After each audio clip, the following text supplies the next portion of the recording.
अस्सलामुअलैकुम व्यूअर्स, मैं हूं आपका होस्ट तौकीर आफ्ताब और आप देख रहे हैं मेरा YouTube channel conceptual maths with Tauqeer Aftab. तो व्यूअर्स, जैसा कि आप लोग जानते हैं कि हम लोगों ने 9th क्लास से मैथमेटिक्स पढ़ना स्टार्ट किया हुआ है और इस हवाले से हमारा जो फर्स्ट चैप्टर है वो है मैट्रिसेस। तो मैट्रिसेस के हवाले से हम लोगों ने काफ़ी सारी चीज़ें पढ़ ली हैं और जो हमारी जो करंट एक्सरसाइज है जो चल रही है 1.5 एक्सरसाइज, इसके भी 1 to 5 क्वेश्चन मैं आप लोगों को करा चुका हूं और नेक्स्ट इसका क्वेश्चन नंबर 6 है, तो वो आज हमने सॉल्व करना है। तो आइए क्वेश्चन की तरफ। क्वेश्चन की स्टेटमेंट में हमें 3 मैट्रिसेस दी गई हैं A, B and D and we have to prove these 2 things. Number 1, AB whole inverse is equal to B inverse and to A inverse. इसको कहा जाता है इन्वर्स लॉ ऑफ मल्टीप्लिकेशन। तो आइए आज हम ये इन्वर्स लॉ ऑफ मल्टीप्लिकेशन पढ़ते हैं। क्वेश्चन के अंदर लेफ्ट हैंड साइड पर हमें दिया हुआ है फर्स्ट पार्ट में AB whole inverse is equal to, और राइट हैंड साइड पर है B inverse into A inverse. अब इसका मतलब ये होगा कि लेफ्ट हैंड साइड को सॉल्व करने के लिए सबसे पहले हमें AB फाइंड करना है। तो हम सबसे पहले AB फाइंड करते हैं। A into B is equal to, matrix A के एलिमेंट्स लिखें 4 0 -1 2। नेक्स्ट B के एलिमेंट्स लिखें -4 -2 1 -1। अब इन दोनों को मल्टीप्लाई करें। मल्टीप्लिकेशन का वही पुराना मेथड है जो कि 1.4 एक्सरसाइज के अंदर हम अच्छी खासी प्रैक्टिस मल्टीप्लिकेशन की कर चुके हैं। इसको उठा के इधर रखेंगे कॉलम को और इससे रोज से मल्टीप्लाई कर देंगे। So we will get 4 into -4 -16 0 into 1 equal to 0। Next -4 और 1 को -1 और 2 से मल्टीप्लाई करना है। 4 1s are 4 पॉजिटिव आ जाएगा और ये 2 1s are 2 ये भी पॉजिटिव आ जाएगा। नेक्स्ट इस कॉलम से मल्टीप्लाई करेंगे 4 2s are 8 नेगेटिव, और फिर -1 इंटू 0 ये 0 आ जाएगा। नेक्स्ट इस रो से मल्टीप्लाई करें इस कॉलम को, -2 into -1 will give us +2 and 2 into -1 will give us -2। Further इसे सॉल्व करें, इधर से आ जाएगा -16, इधर से -8, इधर से 6 और इधर से ये 2 से कैंसिल हो जाएगा एंड वी विल गेट 0। ये AB का आंसर आ चुका। अब हमने क्या फाइंड करना है, AB होल इनवर्स। अब आप लोग पढ़ चुके हैं ऑलरेडी प्रीवियस क्वेश्चंस के अंदर कि हमने किसी भी मैट्रिक्स का जब हम इन्वर्स लेते हैं तो first of all we will find determinant of that matrix. If determinant is possible, या दूसरे लफ्ज़ पॉसिबल तो खैर होगा, पॉसिबल से मेरी मुराद ये थी कि अगर डिटर्मिनेंट 0 के इक्वल नहीं है, यानी वो मैट्रिक्स अगर नॉन सिंगुलर है। नॉन सिंगुलर कौन सी मैट्रिक्स होती है, जिसका डिटर्मिनेंट 0 के इक्वल ना हो। अगर 0 के इक्वल हो जाए तो वो मैट्रिक्स कौन सी होती है, सिंगुलर होती है। तो किसी भी मैट्रिक्स को जब हम इन्वर्स उसका फाइंड करते हैं तो फर्स्ट ऑफ ऑल उसका डिटर्मिनेंट फाइंड करते हैं। अगर डिटर्मिनेंट 0 के इक्वल नहीं आता तो वो मैट्रिक्स इन्वर्टिबल मैट्रिक्स होती है। Invertible means if it's inverse exist. ठीक है, अगर किसी मैट्रिक्स का इन्वर्स पॉसिबल होता है तो इसका मतलब उसका डिटर्मिनेंट 0 के इक्वल नहीं होगा और वो मैट्रिक्स इन्वर्टिबल मैट्रिक्स होती है। तो अब हम AB होल इन्वर्स फाइंड करते हैं। तो AB होल इन्वर्स, उससे पहले क्या करेंगे, हम डिटर्मिनेंट फाइंड करेंगे इसका, इस मैट्रिक्स का। -16 -8 6 एंड 0 फाइंड करें। 16 इंटू 0 0 हो गया, -8 इंटू 6 नेगेटिव, पहले हम अपनी तरफ से लिखेंगे डिटर्मिनेंट के अंदर जो होता है, फिर 8 6 are 48 -48। अब नेगेटिव इंटू नेगेटिव ये पॉजिटिव 48 हो जाएगा, 0 के इक्वल नहीं है, तो इसका मतलब AB मैट्रिक्स जो है ये वाली, ये इन्वर्टिबल मैट्रिक्स है। अब इसका इन्वर्स फाइंड करें, AB होल इन्वर्स, ये इक्वल होता है इन्वर्स का फार्मूला AB डिटर्मिनेंट, डिवीजन में आएगा 1/AB determinant into AB adjoint. तो अब AB डिटर्मिनेंट किसके इक्वल था, 48 के इक्वल, और एडजॉइंट किसके इक्वल होता है। एडजॉइंट में भी हम प्रीवियस लेक्चर्स में पढ़ चुके हैं कि इस प्रिंसिपल डायगोनल के एलिमेंट्स को आपस में इंटरचेंज करेंगे। -16 की जगह 0 आ जाएगा और 0 की जगह -16। नेक्स्ट जो सेकेंडरी डायगोनल है इसके एलिमेंट्स के साइन चेंज होते हैं, 8 इधर आ जाएगा और ये -6 हो जाएगा। -8 की जगह +8 और 6 की जगह -6। अब 48, ये 1/48 मैट्रिक्स के बाहर लिखा हुआ है और मल्टीप्लाई हो रहा है, तो इस मल्टीप्लिकेशन को क्या कहते हैं, स्केलर मल्टीप्लिकेशन कहते हैं। तो स्केलर मल्टीप्लिकेशन में क्या होता है कि जो कांस्टेंट होता है, this constant will multiply by each and every element of the given matrix. अब 1/48 को इन सब से मल्टीप्लाई करेंगे।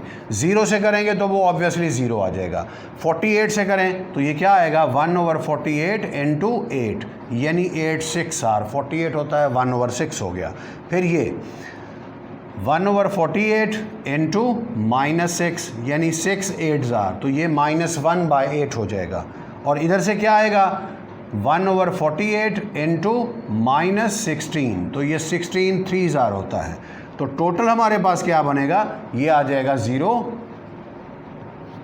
इधर से 1/6, इधर से -1/8 और इधर से -1/3। ये हमारे पास ए बी होल इन्वर्स है, इसको नंबर 1 लिख लें। ये लेफ्ट हैंड साइड हमारे पास सॉल्व हो गई।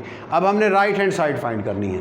उसके लिए पहले इसके दो ये चीज़ें फाइंड करेंगे, यानी अपना B inverse into A inverse. पहले बी इन्वर्स करेंगे, फिर ए इन्वर्स करेंगे, फिर उन्हें मल्टीप्लाई करेंगे। अब बी इन्वर्स फाइंड करने के लिए सबसे पहले इन्वर्स फाइंड करने के लिए क्या होता है, डिटर्मिनेंट होता है। तो हम डिटर्मिनेंट फाइंड करेंगे, बी डिटर्मिनेंट फाइंड करें जी, -4 -2 1 -1।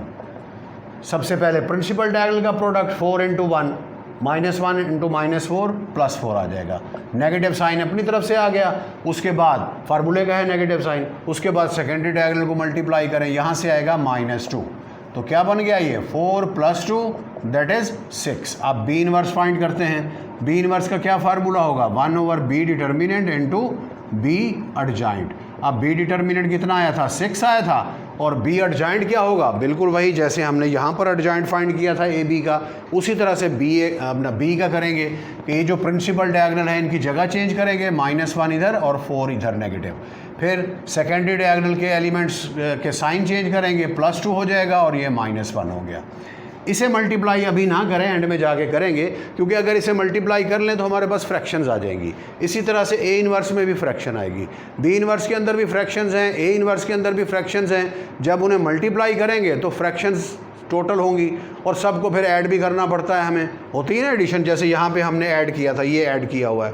तो अब फ्रैक्शंस को जब ऐड करेंगे तो एलसीएम लेना पड़ेगा। तो उसके अंदर मैंने अक्सर देखा है कि स्टूडेंट्स जो हैं वो मिस्टेक्स कर जाते हैं, तो इसलिए बेहतर ये है कि जो ये वाली मल्टीप्लिकेशन इसे एंड में जाके कर लेंगे। ओके, तो फिर अब क्या करना है, हमने ए इन्वर्स फाइंड करना है। सबसे पहले ए डिटर्मिनेंट आएगा, एलिमेंट्स हैं 4 0 -1 2।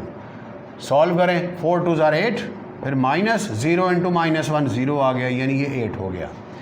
ये भी 0 के इक्वल नहीं है, बी डिटर्मिनेंट भी फाइंड हो गया था, 0 के इक्वल नहीं था, तो बी इनवर्टिबल हो गई। अब ए का डिटर्मिनेंट भी फाइंड हो गया, 0 नहीं आया, तो फिर ए भी इनवर्टिबल मैट्रिक्स होगी। तो अब ए इन्वर्स फाइंड करते हैं। ए इन्वर्स क्या होगा, 1/a डिटर्मिनेंट इंटू ए एडजॉइंट। डिटर्मिनेंट इसका आया है 8, और एडजॉइंट क्या होगा, ए का एडजॉइंट, प्रिंसिपल डायगोनल की जगह चेंज और सेकेंडरी डायगोनल के साइन चेंज। तो 2 इधर आ जाएगा, 4 इधर आ जाएगा, 0 को नेगेटिव लिखें या पॉजिटिव लिखें एक ही बात होती है, और -1 का साइन चेंज करेंगे तो वो +1 हो जाएगा। ये हमारे पास ए इन्वर्स आ चुका। अब ए इन्वर्स और बी इन्वर्स दोनों फाइंड हो चुके हैं, तो अब हम राइट हैंड साइड सॉल्व करते हैं। उसमें क्या लिखा है, B inverse into A inverse equal to, पहले लिखना है बी इन्वर्स, वो ये है हमारे पास 1/6 इंटू ये मैट्रिक्स आ जाएगी, -1 2 -1 -4। Next multiply by A inverse, वो ये है हमारे पास, ये आ जाएगा 1/8 इंटू 2 0 1 4। अब ये जो कांस्टेंट्स हैं इनको पहले से मल्टीप्लाई कर लें, क्या बनेगा 1/8 6 r 48, और इन दो मैट्रिसेस को मल्टीप्लाई करना है, -1 2 -1 -4 इंटू इधर से आ जाएगा 2 0 1 4। इसके अंदर स्टूडेंट्स एक चीज़ का ख्याल करना है आप लोगों ने कि जो नेगेटिव के साइंस है ना, इनका बहुत ज़्यादा एहतियात कीजिएगा। अगर आप कहीं पर भी नेगेटिव साइन स्किप कर जाते हैं, भूल जाते हैं लिखना, तो वो फिर एंड तक चलेगा और एंड में आपका आंसर गलत आएगा। फिर आप जितनी कोशिश कर लें अपनी गलती निकालने की, कहाँ पे मिस्टेक हुई, नहीं होगा, पता नहीं चलेगा आपको, जब तक कि आपके पास सलूशन उसका मौजूद ना हो और आप अब एक एक एंट्री को चेक करते रहें। काफ़ी मुश्किल होता है स्टूडेंट के लिए अपनी मिस्टेक को पकड़ना, तो इसलिए बेहतर ये है कि आप स्टार्ट से ही थोड़ा एहतियात कर लें। बहरहाल, तो अब इन दोनों मैट्रिसेस को मल्टीप्लाई करना, इधर जगह कम है तो मैं इधर इसे लिख रहा हूँ, B inverse into A inverse equal to, ये है, पहले मैं लिख लेता हूँ यहाँ पे 1/48 इंटू -1 2 -1 -4 मल्टीप्लाई बाय मैट्रिक्स है आगे 2 0 एंड 1 4।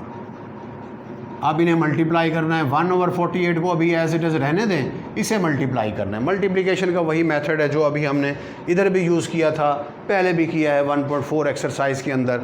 तो आप मल्टीप्लिकेशन करें। मल्टीप्लिकेशन वैसे काफ़ी इंपॉर्टेंट है, ये काफ़ी जगहों पर इस्तेमाल होती है, इसलिए अच्छी तरह से इसे करें आप लोग। इस कॉलम को उठा के इधर रखेंगे और ऐसे मल्टीप्लाई, तो 2 किससे मल्टीप्लाई होगा? -1 से, वी विल गेट -2, 1 × 2 +2। फिर इसको इस रो से करें, 2 1s are 2 negative, 4 1s are 4 negative. अब इसकी बारी है 0 × -1 0 एंड 4 2s are 8। इसके बाद 0 × -1 0, 4 4s are 16 नेगेटिव।